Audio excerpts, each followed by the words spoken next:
Hi everybody, my name is Hannah and this is Pepper and Pine. Welcome to this series where we are exploring the books and resources for grade 4 that are Waldorf inspired.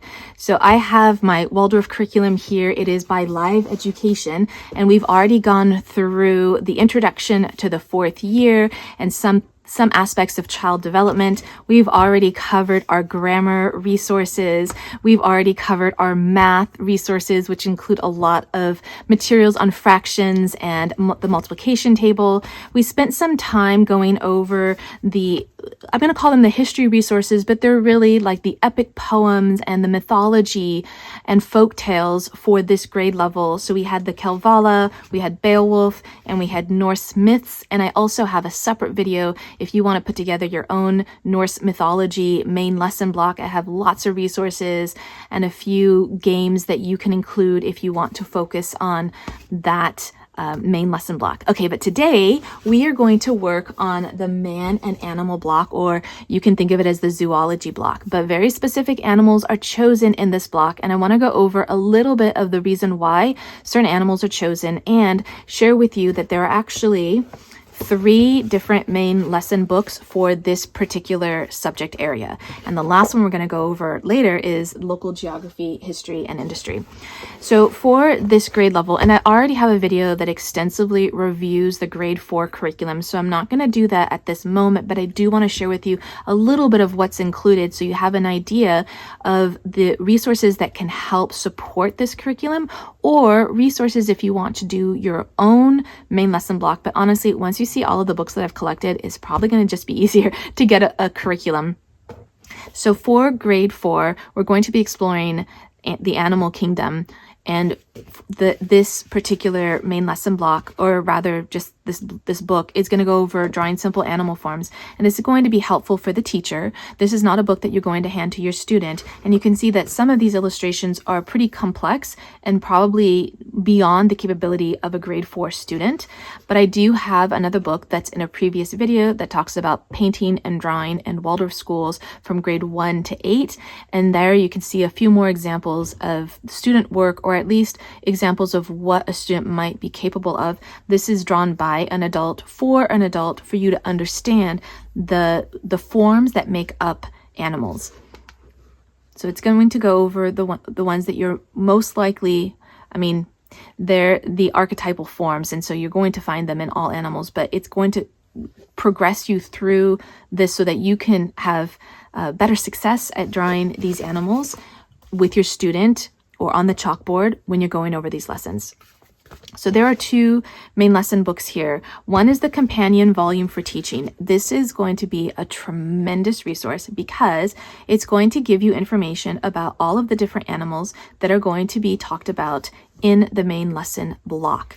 And I have sourced for you a ton of books that basically do what this book is going to do.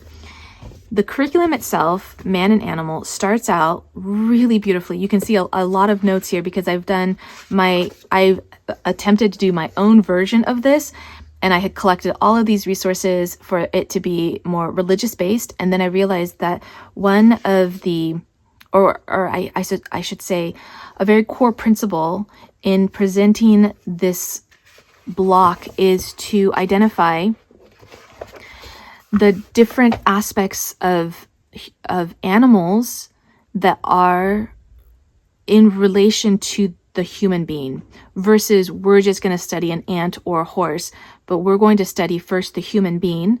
We're going to identify the parts of a human being. So we have our head, our torso, and our limbs. And then we're going to explore animals who exhibit an aspect of the human. But the first lesson, which I think is so brilliant, it talks about the human being, and granted, it's been a while since I've done this lesson, so I apologize if I am misspeaking and misrepresenting the curriculum, but when I presented it, we started with the human form, the human being. And I also want to say that as a religious family, while there are aspects of the human being that relate to animals, we are very separate from animals. And yes, people realize that we have a soul, something that separates us, the ability to make choices and decisions, and just the way our hands are constructed allows us to build things that separate from the way animals build things. And the fact that we are walking upright also frees our arms to do things that we might not otherwise be able to do if we were using all of our limbs for movement and transportation, for animals getting from one place to another. But from a religious perspective, I want to make it very clear for my students that we're not an extension of animal. There are parts of us that are like an animal, but we are created, we are human, we have been placed on this planet with a very specific purpose. And I want to keep that separate from in my opinion, minimizing the human experience as an extension of evolution and animal evolution, because we don't believe that as a family. So the first lesson talks about the human being, the head, the torso, the limbs, and we explore these different aspects, but we see that our hands are not used for movement, for transportation. Our hands are free. Our hands have the ability to give charity, to do for others, to be in service of humankind. And that aspect is exactly the kind of lessons that I want to instill with my children. And it's the exact kind of message that I want to have at the very beginning of the study of animals. I want there to be a recognition of the human, and by the human, I really mean the student, because at this age, the student is going through their own developmental changes where they are experiencing themselves separate from the world. And now we're going to experience ourselves and relate to the world at the same time.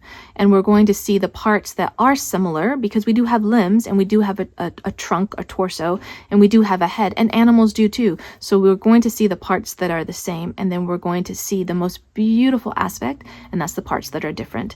So the lessons are going to progress in a very specific manner, and that's why all of the work that I did to create my own lessons didn't land as well, because once we started, I realized that we're going to discuss animals that are primarily head animals. How is that possible?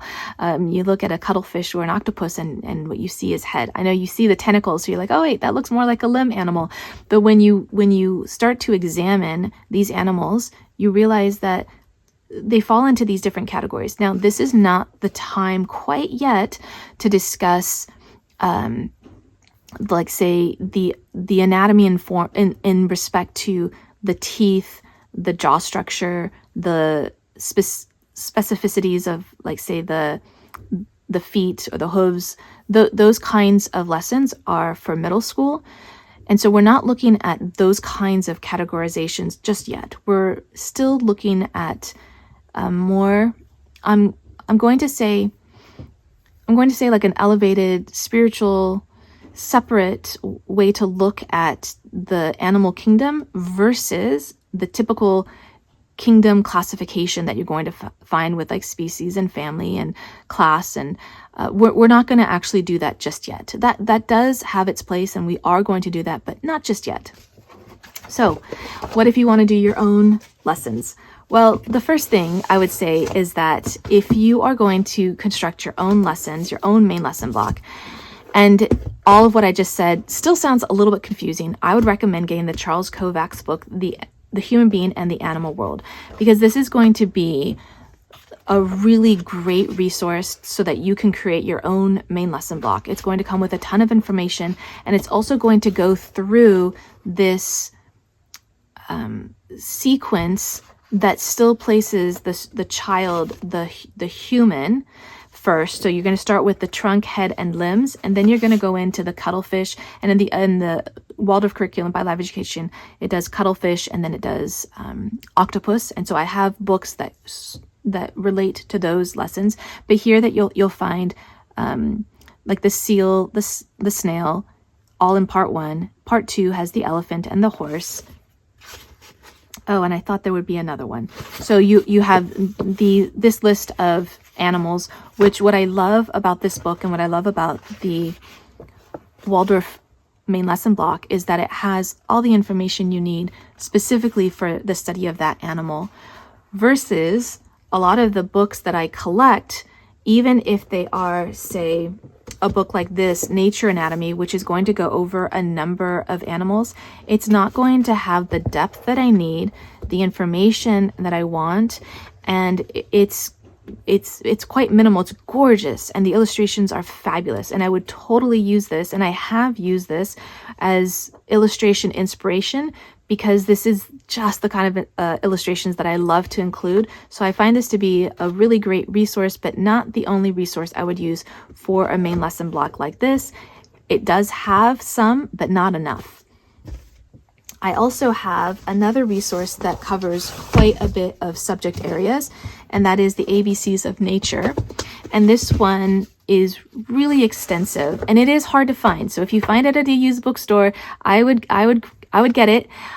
It is a little bit outdated, but most of the information I found is still relevant. There are a couple of things that I found, like, oh, actually they've discovered this since this book has been published, and that was kind of neat to see some progression in this area of study. But what I love about this book is that it actually gives you a ton of information about the subject area.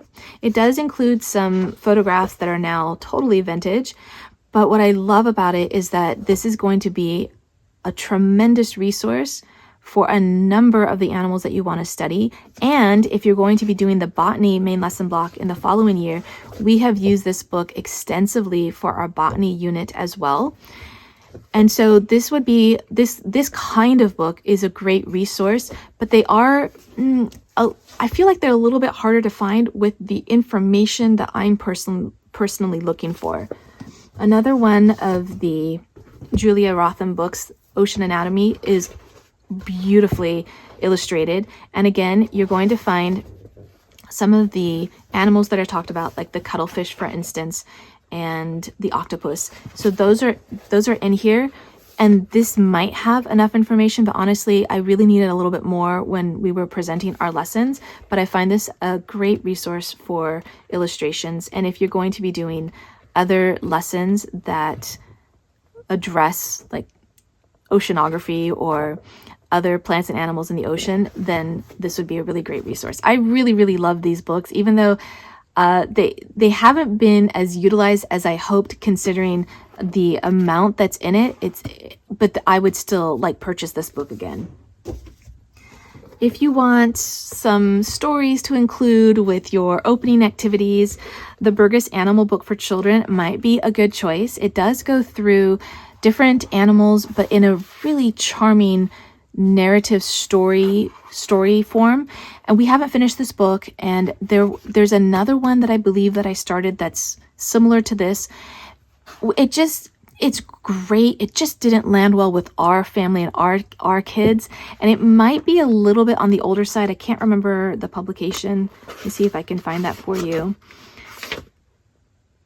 1920 is the original publication. And yeah. So what I've noticed when we're doing books that are this classic, it is a little bit clearer, and I can't speak about this book in particular. I see it a little bit more in history books, for instance.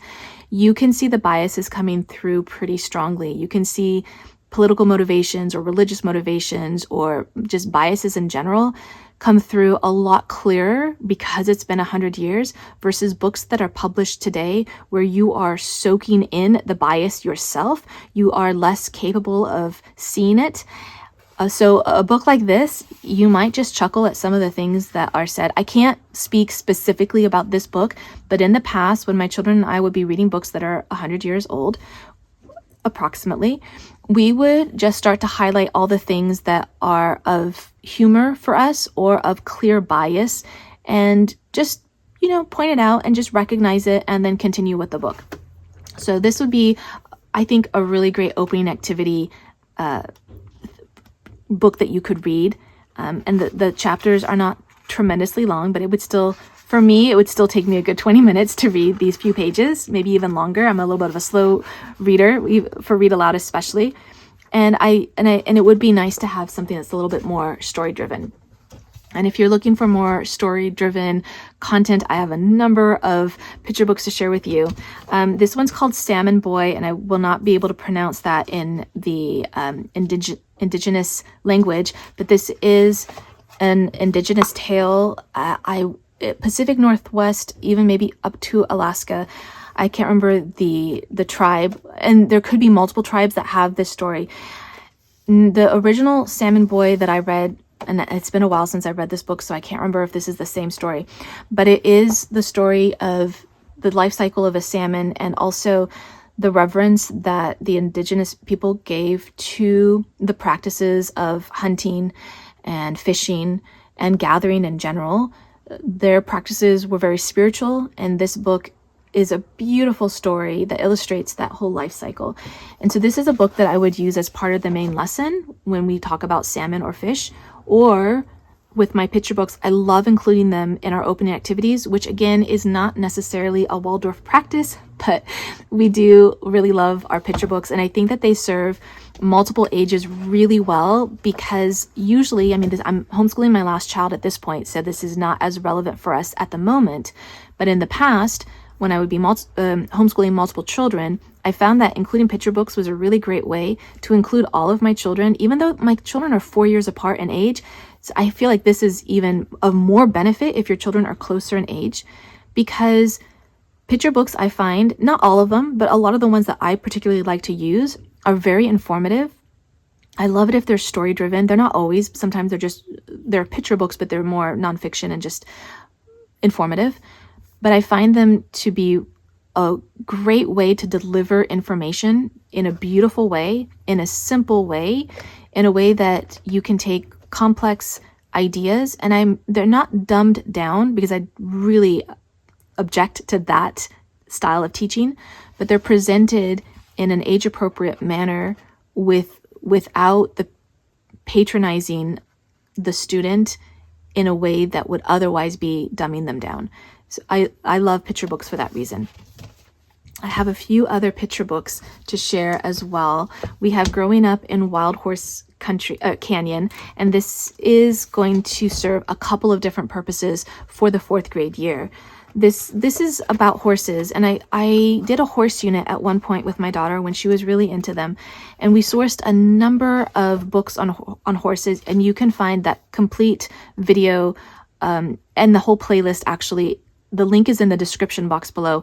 We did a couple of projects for a horse unit, but I think there's only maybe 1 or 2 videos there, as well as all of the resources we used for that unit. And when we were collecting resources, I found it to be a really eye-opening unit to do on horses, because there's so much history and tradition mixed in, and political development, or politics and development mixed in with horses. And so this book is going to go through several years. It's going to have the theme of horses, but it's also going to be historical. And what's really great is that in the unit, or the main lesson block on local geography, if you are in the States, because I live in California, so we would be covering local state history as well as U.S. history in these early years. And this is a great book to add to that, because you're looking at history, you're looking at horses, and you're looking at indigenous people of this country. And this book has a little bit of all of that. So I really loved including this book. This would be its own almost separate resource from the man and animal unit, because it really takes you into a different direction. And if I were doing this, this time around, with all of these resources now that I have, I might consider doing this unit before I do the local geography unit, and having this be at the tail end of the man and animal unit, or doing it the other way around. And when we are doing our geography and local industry unit, I might choose this book that could then be a nice segue into our man and animal unit.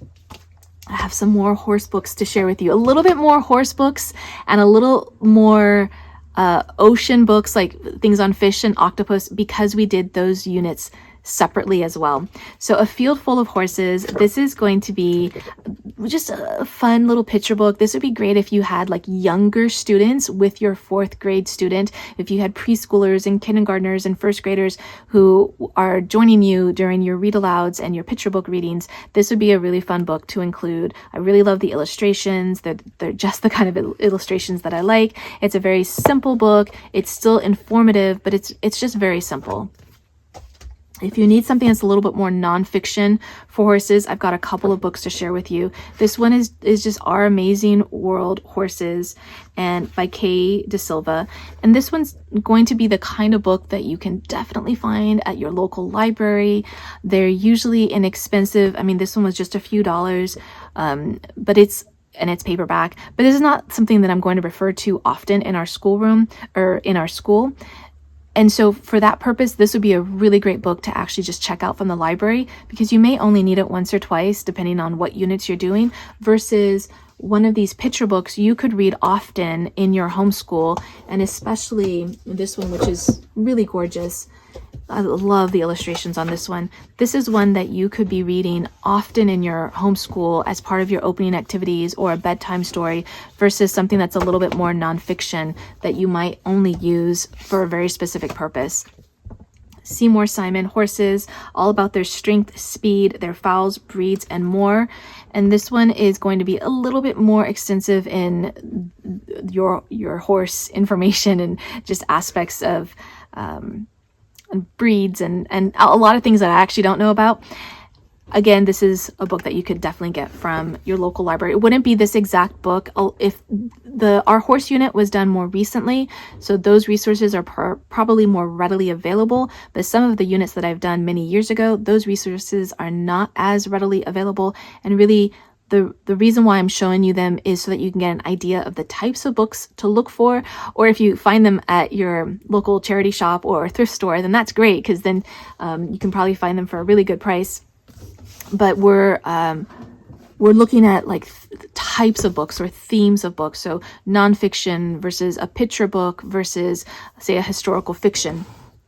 So Album of Horses, this one is really nicely done and also very beautifully illustrated. For every chapter, you can see this really nice color illustration. I believe this is an older book. I cannot remember it.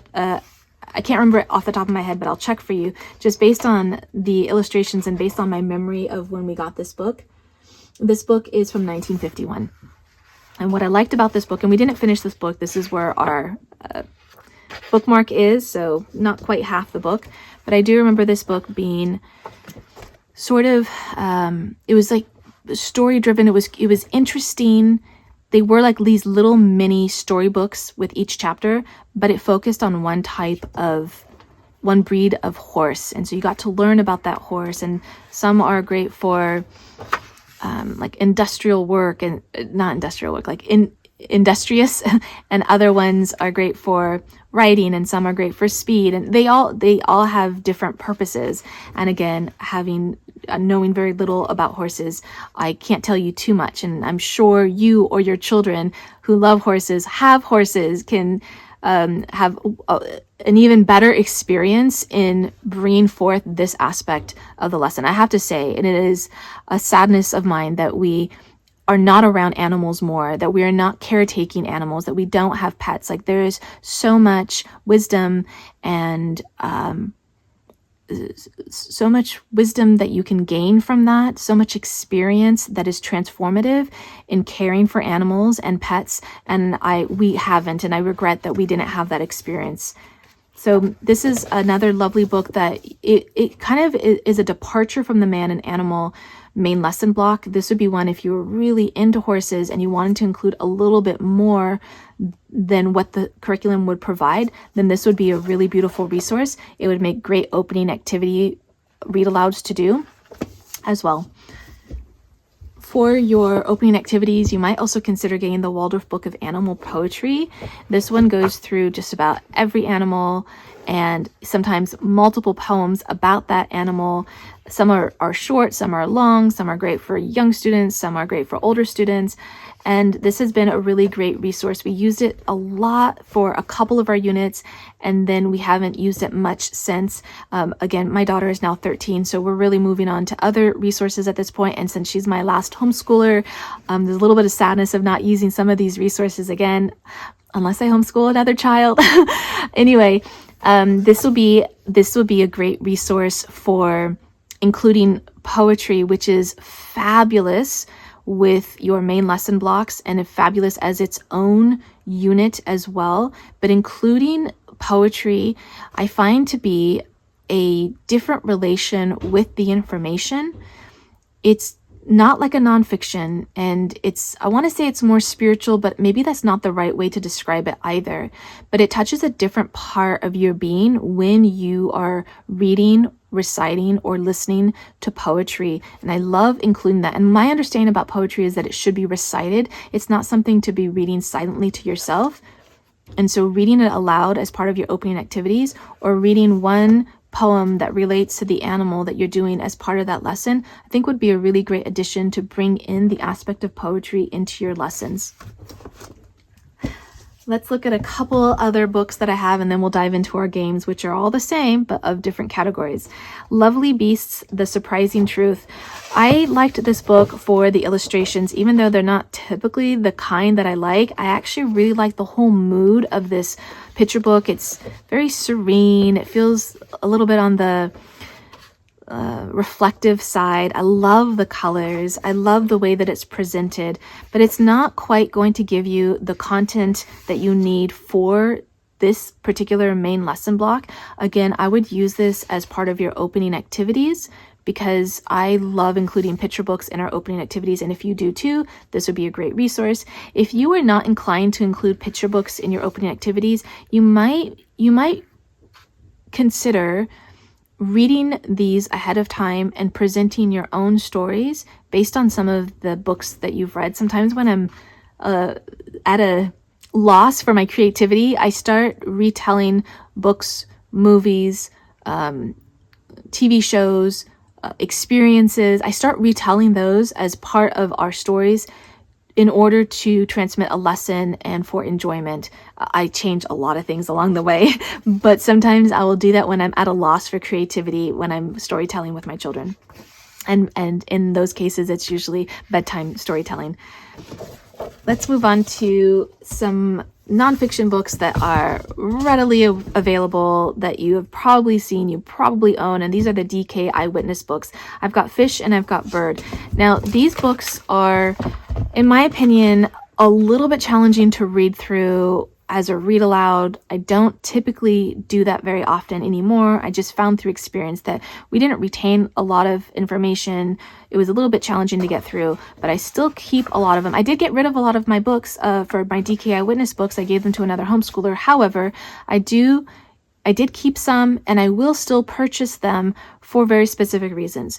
Now, I do find them to be fairly informative. They do have a wide variety of information when you are looking at these specific topics. What I don't like about them, and some children love this, I happen to not care for the little captions and the little bits that are not part of the main paragraph. And in trying to read everything, we just get lost in it. So what I started to do more recently with books like this and with the DK Eyewitness books is that I'll just read the paragraph at the beginning of each 2-page spread, and then we can just get through our book a little bit more easily. What I do like about these kinds of books as well is that each 2-page spread is its own little collection. It's not necessary to read the book cover to cover. We could just focus on a particular part of this book and get the information. This also makes a great resource for you as a teacher in preparing your lessons. You can read this ahead of time and use that as the content for your lessons. Doesn't make such a great read aloud. What's also great about this book, which, you could have mixed feelings about, but I think it's a great thing because I generally look for books with illustrations because that's what I really love. So I love that this book almost entirely is photographs because I don't usually look for books like this in general. And so the fact that this one does, then kind of balances out all of the illustrated books that I have. What I find difficult of having just a book like this is that if you are going to be illustrating any of your lessons, personally, I find copying a photograph much more challenging than copying a drawing or a watercolor. And I find greater success in copying that than copying this. But this is going to have more detail because it's an actual photograph of the animal that you are studying. We also have it for birds because these are the different topic areas that you're going to be covering in the man and animal unit. And again, this one is very similar to the one on fish. So you're looking at photographs versus illustrations. You're looking at a lot of captions. You're looking at a ton of detailed information that may be too much and more than you need. So this kind of resource I would place this as a teacher resource versus anything that you would be presenting or reading aloud, I should say, to your students. We also have humanimal.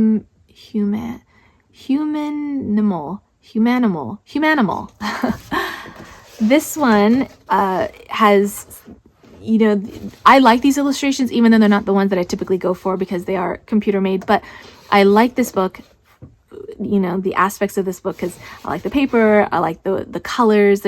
Those things are not important for most people when they're buying books, but I sometimes do choose a book based on its cover, especially if it's a picture book. So this is another resource that's going to go over a wide variety of animals, and this may be enough information for what you're presenting. I usually find that I need to supplement a book like this with other books or just internet websites so that I can get enough information for a lesson that I'm presenting if I am not using a curriculum that already has all of the information for that specific animal. Because when you're looking at books that are going to cover a wide variety of animals, you may not get the content that you need. And then just getting a single book for an animal, I found that if it's like, say, farm animals, that's going to be easy to come by. But if you're looking for something really specific that's not common, like a sloth, for instance, I don't know. Maybe there are. I haven't seen just a nonfiction book that's just going to cover that animal.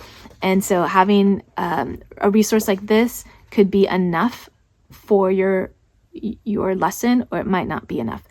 So this book is going to go over a really unique way to look at the human-animal relationship.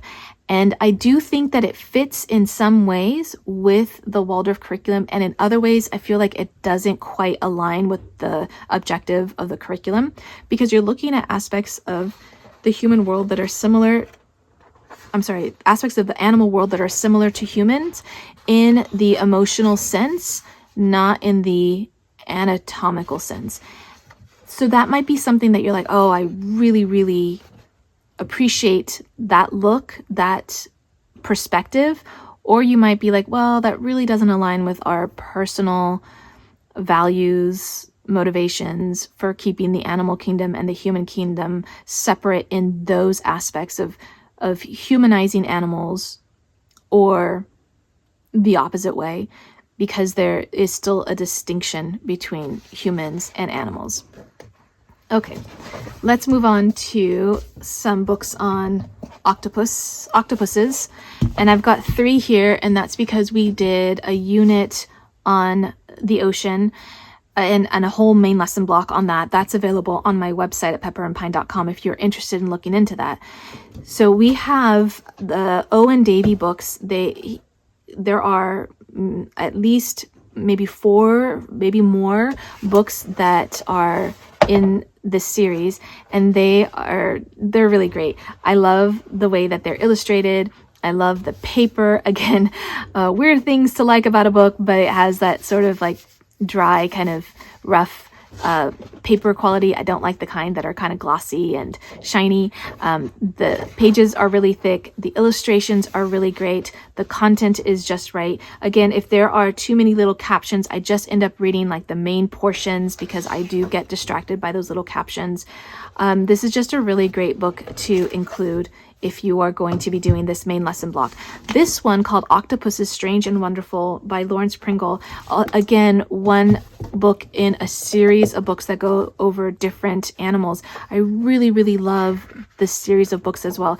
It starts off a little bit more, this is the kind of paper I don't care for, actually, but I still like this book series. It's going to start off with something that's a little bit more story-driven. At the beginning, it sort of engages you and intrigues you and captures you. And then it goes into things that are more scientific and nonfiction, which can get a little bit heavy at times and maybe too detailed. And then it goes back to being more like a story. So I really, really like this series. I like the way that they're illustrated. It's a little bit more of the older type of illustrations. So it's a lot more books I feel are moving in this direction. So if you're not into this look, which is a little bit vintage now, then you might consider just doing the obsessive about octopus book. And then if you want one that's a little bit more story driven, this book is the book that you could use for your opening activities. And it's also just so brightly illustrated. This would not be enough to give you content for your lesson. This would just be, I would use this as part of my opening activities. Okay, so for opening activities, I have 3 Professor Noggin's games, but because there are such a variety of animals that are being covered in this unit, you could also use the horses, Professor Noggins. There's also the rainforest, Professor Noggins, that could also address some of the other animals that we've covered.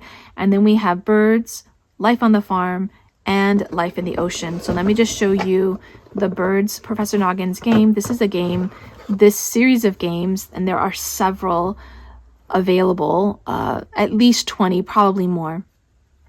The format for this game is trivia based, and so this would work best if you have some familiarity with the subject area, or you're doing this towards the end of your unit, or you're using this in the unit that follows in order to keep some of that trivia alive as you move on to other subject areas. But it comes with 3 questions that are easy and 3 questions that are hard, and an illustration on the front cover. They have updated a lot of the series, and so the front cover will be a photograph, and then the questions are in the vertical format rather than in the horizontal format, but they still have an easy and a hard question. There is a dice that comes with the game. We actually never use it because we just go like in order. We'll just ask the first question. We usually start with the easy questions, and we don't play the whole deck at one time. Just there are so many cards. We will maybe just do 5 per student, and then we'll ask each other the questions, and then if we get them right, we'll keep the card and kind of add up at the end who got the most cards. And it's just a really fun way to start off our unit or start off our day with our opening activities. And you can make this a 5-minute game. You can make this an hour game, depending on how many cards you want to play and how much information you know. Since there are not more than 6 questions, sometimes there's like a Noggin's choice, but because there are not more than 6 questions per card, if you're playing this really, really, really often within one unit, you probably will exhaust all the questions, and then the game is obsolete until you can put it aside and kind of forget some of the questions. So that's the only downside, is that if you're playing the game so much that you've like memorized all of the questions and answers, then you'll have to come up with your own cards and make your own illustrations and write your own questions on the back. And we've done that before, and it's fabulous. And you can find a few of those examples in the description box below. I've linked some of the our own trivia cards that we've made, which are so much fun, really beautiful, and actually really help synthesize the information that you're learning, because you have to learn the information and process it and then come up with questions. My kids it really taught them, or rather it really showed me how much they learned, and it really encouraged them to have a better understanding of the content, because they had to come up with their own questions, whether it was a fill in the blank or an open-ended question or a multiple choice question, and then they had to include the answer as well. And I really, really loved those projects that we did. The ocean, Professor Noggin's, is similar, just ocean-based, so illustrations for the ocean. And then the one that we've played the least is Life on the Farm. And this one has animals or other things that you would find on the farm. And again, you have the same format for the questions on the back.